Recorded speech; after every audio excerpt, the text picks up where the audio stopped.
vítima de um assassinato bárbaro por ter nascido com o sexo errado. Um dos crimes mais cruéis já registrados aqui no DF. Uma morte lenta e sem chance de pedir socorro. Colocaram as partes do corpo numa mala e numa mochila. Estavam jogando dentro da boca de lobo. Não fez nada para merecer isso e sofreu muito. Foi um caso que não teve tanto a repercussão como deveria. Não, eu não tô falando sobre um crime tipificado como feminicídio ou violência praticada contra essas minorias protegidas que você sempre ouve. O caso é de especial gravidade, já que o crime foi praticado contra uma criança. Eu tô falando de um menino que foi torturado por mais de 1 ano, teve o seu órgão genital mutilado enquanto ainda estava vivo e terminou sendo esquartejado pela sua própria progenitora e pela companheira lésbica dela. Essas duas vagabundas que vocês viram agora. A notícia que me deu foi a minha filha, né? Para esse pai, é uma notícia muito ruim que eu vou lhe dar, mas eu tenho que lhe dar. Quando eu vi, eu não caí porque eu sou forte. Tinha a guarda dele concedida pela justiça, ela simplesmente foi embora daqui, sem sequer uma fiscalização, sem um documento. Hoje, dia 31 de maio, faz 5 anos que o menino Juan, de apenas 9 anos, teve a sua vida brutalmente interrompida por 2 mulheres. Juan foi morto pela própria mãe, Rosana Cândido, e a sua companheira, Cacila Damasceno Pessoa. A Rosana e a Cacila planejaram meticulosamente como executar e depois tentaram ocultar o corpinho do menino. Na noite do crime, o Juan foi esfaqueado enquanto dormia e posteriormente foi decapitado, quando ainda tinha sinais de vida.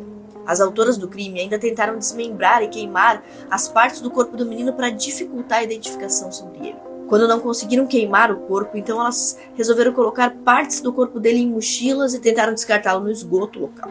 O perito que cuidou do caso confirmou que o Juan teve o pênis decepado muito antes do crime que o matou. E um dos pesquisadores analisou o caso, afirmando que arrancar o órgão masculino seria uma forma de evitar que esse menino um dia se tornasse um homem.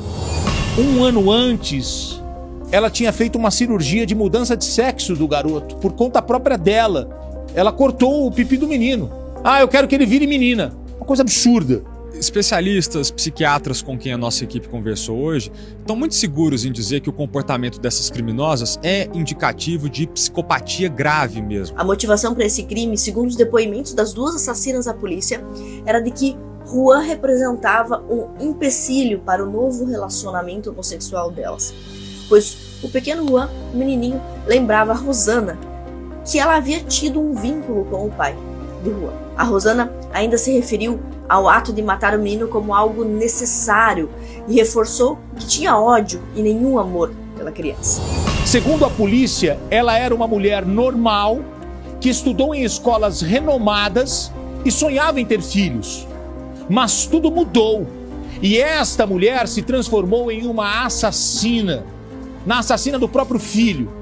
Além da vítima, outra criança vivia na casa, uma menina de 8 anos, filha da Cacila. Essa menina foi ensinada pela mãe e pela companheira da mãe a ter aversão a todo homem, como se qualquer homem fosse agressor, como se qualquer homem pudesse lhe fazer mal. Ela sofria alienação parental, e não só do pai não, de qualquer figura masculina. Falavam que todos os homens eram maus, todos os homens eram ruins. O Juan foi uma vítima inquestionável da abordagem ideológica de gênero e do discurso de ódio produzido pelo feminismo contra homens em específico.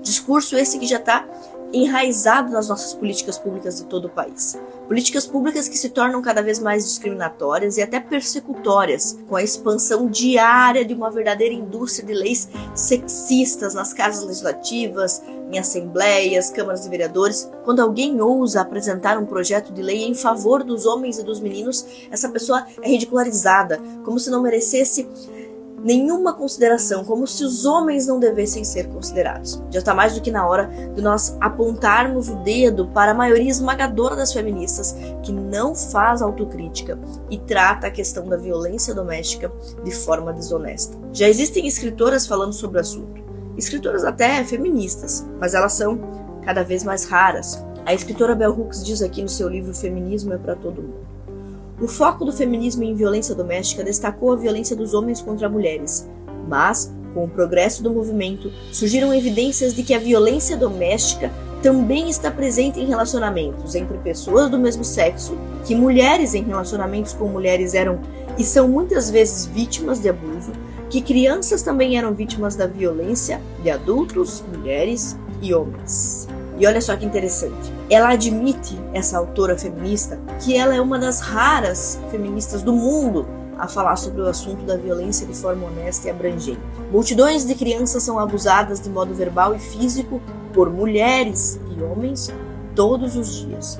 O sadismo maternal com frequência leva mulheres a abusar emocionalmente de crianças e a teoria feminista ainda não ofereceu nem crítica feminista, nem intervenção, quando a questão é a violência de mulher adulta contra criança. Há vários trechos nesse livro onde essa feminista admite os problemas graves do feminismo e a desonestidade em tratar desse assunto. No meu livro Guia de Bolso contra Mentiras Feministas, nós temos um capítulo só sobre violência e nós falamos aqui também sobre as denúncias realizadas no Disque 100, no Disque Direitos Humanos do Brasil.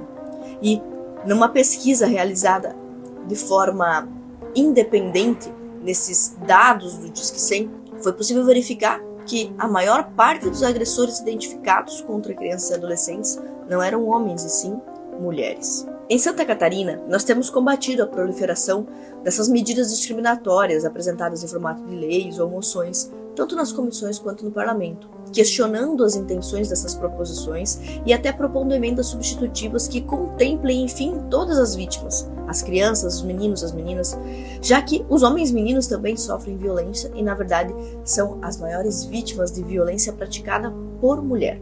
Se nós temos mais meninos sofrendo violência do que meninas, por que esta sanha, esse fetiche ideológico de fazer um projeto que não possa incluir a palavra meninos? Qual é o ódio que existe da bancada feminista contra meninos? Por que os meninos não podem ser atendidos por essas políticas de campanha educativa com o intuito de coibir discriminação, agressão e humilhação, se eles são a maioria das vítimas? Nós não podemos permitir que uma indústria de leis sexistas defina o futuro da nossa nação. Como a eleição está se aproximando, é importante que nós escolhamos representantes que enfrentem essas questões com coragem, com justiça, garantindo políticas públicas que verdadeiramente atendam a todos e que enfrentem com firmeza o lobby que o feminismo tem feito em todo o país. Exija da pessoa que você vai escolher para te representar que tenha posições claras sobre essas questões.